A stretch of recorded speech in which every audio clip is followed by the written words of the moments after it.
जय श्री राम दोस्तों। कभी कभी हमें अपने बड़े बूढ़ों की बात भी मान लेनी चाहिए, भले ही वो हमारे जितने पढ़े लिखे ना हो, पर ज़िंदगी का अनुभव उन्हें हमसे कहीं ज़्यादा होता है। आज मैं जिस भूत के बारे में बात करने वाला हूँ, शायद ही आपने कभी उसका नाम सुना हो, या फिर ऐसा भी हो सकता है कि आपके यहाँ ऐसे भूतों को किसी दूसरे नाम से जाना जाता हो। मैं आपको ये कहानी एक ट्रक ड्राइवर के पॉइंट ऑफ व्यू से सुनाने वाला हूँ, जिसके साथ ये घटना घटी थी।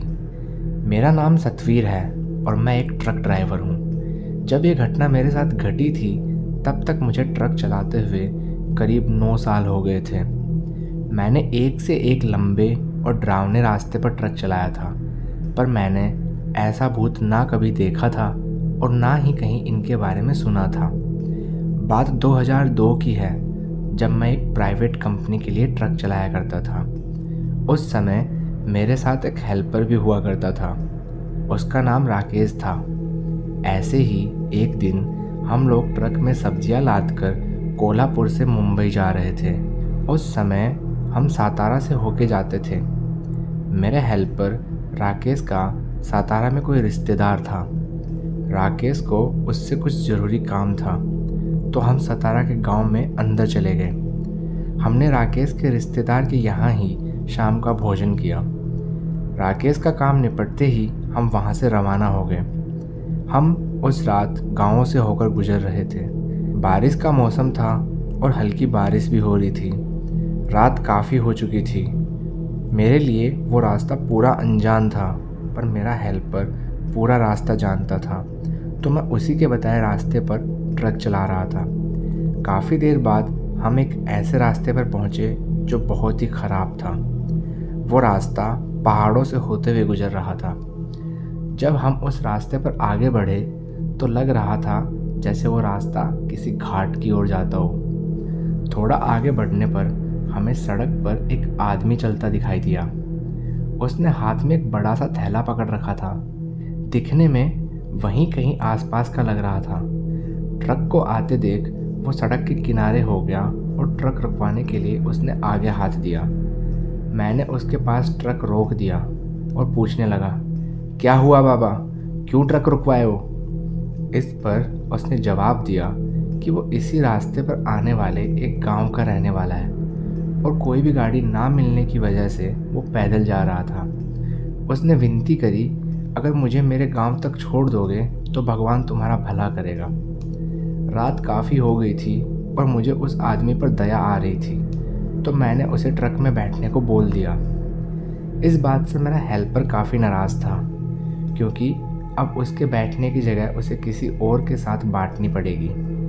जितने में वो बूढ़ा आदमी आगे से घूमकर आया, मैंने अपने हेल्पर को थोड़ा प्यार दिखाते हुए बोला, थोड़ा सा एडजस्टमेंट कर ले, बस कुछ देर की बात है। कहानी में आगे बढ़ने से पहले वीडियो को प्लीज़ लाइक कर दो। आपका कुछ नहीं जाएगा, पर मेरे लिए यही मोटिवेशन है। क्या आप लोग इस वीडियो पर 12 लाइक्स के टारगेट को पूरा कर सकते हो? वो आदमी ट्रक में बैठ गया। जल्दी ही वो हमसे घुल मिल गया था। वो हमें अपने गांव के बारे में बताने लगा। कुछ ही देर में आगे एकदम से घुमावदार सड़क आई। रास्ता बहुत ही ख़राब था और ऊपर से बारिश भी हो रही थी। मैं कोई रिस्क नहीं लेना चाहता था, तो मैं ट्रक काफ़ी धीरे चला रहा था। कुछ ही देर में हम तीनों को रास्ते पर कुछ दूर एक औरत खड़ी दिखाई दी। उसे देख मेरे हेल्पर ने एकाएक कहा, ये औरत इतनी रात को अकेले यहाँ क्या कर रही है? यहाँ तो दूर दूर तक कोई घर भी नहीं है। पर वो बूढ़ा आदमी उस बात पर ध्यान ना देके उस औरत को गौर से देखने की कोशिश कर रहा था। मैंने देखा उस औरत ने हरे रंग की साड़ी पहनी हुई थी। उसके हाथ में हरे रंग की चूड़ियाँ थीं, लेकिन उसका चेहरा मुझे नज़र नहीं आ रहा था। शायद उसने अपना मुंह नीचे की ओर कर रखा था। थोड़ा सा और आगे बढ़ने पर उस औरत ने ट्रक रुकवाने के लिए अपना हाथ आगे बढ़ाया। अब तक उस औरत को गौर से देखने की कोशिश करते हुए वो बूढ़ा आदमी एकदम शांत था, पर एकाएक वो एकदम घबरा गया और एक दबी और डर की आवाज़ में बोला, यहाँ गाड़ी मत रोकना, उसे गाड़ी में मत बिठाना। जब मैंने उसकी ओर देखा तो वह आदमी उसी औरत की तरफ देखे जा रहा था। मुझे लगा कि शायद वो उसे जानता हो, शायद उन दोनों के बीच कुछ हुआ होगा। मैंने इसका जवाब देते हुए कहा, हमने तो आपको भी बिठाया है, उसे भी कहीं जाना होगा। ऐसे ख़राब मौसम में अकेली औरत है, एक बार पूछने में क्या जाता है। उसने अब की बार गुस्से से उसी दबी आवाज़ में कहा, मेरी बात मानो, हम सब मारे जाएंगे, तुम गाड़ी मत रोकना, आगे चलो, मैं सब कुछ बताता हूँ। उस समय तक मैंने ट्रक रोकने का पूरा मन बना लिया था, पर ना जाने उस आखिरी पल में मेरे दिमाग में क्या आया कि मैंने वहाँ ट्रक नहीं रोका। कुछ ही देर में हम पहाड़ वाले रास्ते से नीचे उतर गए। तब उस बूढ़े आदमी ने ट्रक के शीशे में पीछे देखा, शायद उसे कुछ नज़र नहीं आया होगा। तभी उसने कहा, ये हीरवा है, इसे हमारे यहाँ एक प्रकार का भूत माना जाता है। ये यहाँ पहाड़ों में, झाड़ियों में, जंगलों में घूमते रहते हैं, भटकते रहते हैं और भूले भटके मासूम राहगीरों को अपना शिकार बनाते हैं, उन्हें राह भटकाकर मार देते हैं। यहाँ के लोग मानते हैं जो कोई इनको अपनी गाड़ी में बिठाता है, उस गाड़ी का एक्सीडेंट हो जाता है। ये किसी भी रूप और किसी भी आकार में दिखाई देते हैं, लेकिन इनका रंग हमेशा हरा होता है और इसी रंग से गांव वाले इन्हें पहचानते हैं। ये सारी बातें सुनकर मेरा हेल्पर उस पर हंसने लगा, पर वो बूढ़ा आदमी इस बात को लेकर इतना सीरियस था कि उसके एक देखने भर से मेरे हेल्पर की हंसी एकदम रुक गई। आगे कुछ देर बाद मैंने उस बूढ़े आदमी को उतार दिया। उस प्रकार के भूत के बारे में मैंने पहले कभी नहीं सुना था। उस दिन के बाद मैं इस बात को भूल गया और अपनी नौकरी में व्यस्त रहने लगा। करीब 2 साल बाद किसी वजह से मुझे उसी रास्ते से जाना पड़ा। वो भी रात का ही समय था। मुझे वो रास्ता थोड़ा थोड़ा याद था। उस रात मेरा हेल्पर भी मेरे साथ नहीं था, पर फिर भी मेरे मन में बिल्कुल भी डर नहीं था। उस पहाड़ वाले रास्ते पर ट्रक चलाते वक्त मेरे मन में एक बार हीरवा का ख्याल तो ज़रूर आया, पर पूरे रास्ते वो मुझे कहीं भी दिखाई नहीं दिया। मैं उस पहाड़ वाले ख़राब रास्ते को पार कर नीचे उतर ही गया था कि मुझे रास्ते पर पुलिस की गाड़ियाँ और एम्बुलेंस दिखाई पड़ी। मैंने आसपास नज़र दौड़ाई तो देखा थोड़ी ही दूर एक कार पड़ी है। उसका बहुत ही भयानक तरीके से एक्सीडेंट हुआ था। मैंने ट्रक को वहीं रोका, देखा तो वहाँ उस कार में अभी भी 2 लोग थे। एक्सीडेंट इतना भयानक था कि उनकी कार पिचक गई थी।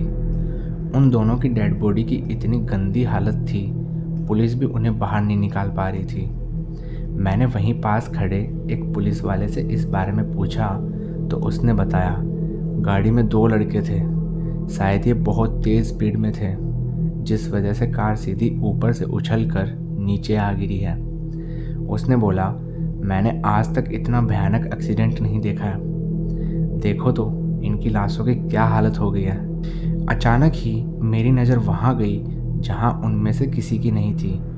कुछ दूर झाड़ियों में वहाँ एक औरत खड़ी थी। उसने हरे रंग की साड़ी पहनी थी। उसने भी हरे रंग की ही चूड़ियाँ पहनी थी। उसके हाथ हरे थे। उसका चेहरा भी हरा था। मेरा ध्यान जब उसके चेहरे पर गया तो मैंने देखा उसकी आंखें भी हरी हरी चमक रही थी। वो लगातार बिना पलके झपकाए सिर्फ मुझे ही घूरे जा रही थी। ये सब देख मैं बहुत डर गया। मुझे लगने लगा जैसे वो मेरी तरफ आने ही वाली है। उस पुलिस वाले ने मुझसे पूछा, आपको कहाँ जाना है?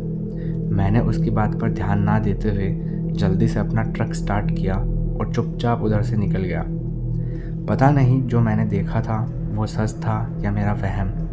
वो रात मैं कभी नहीं भूल सकता।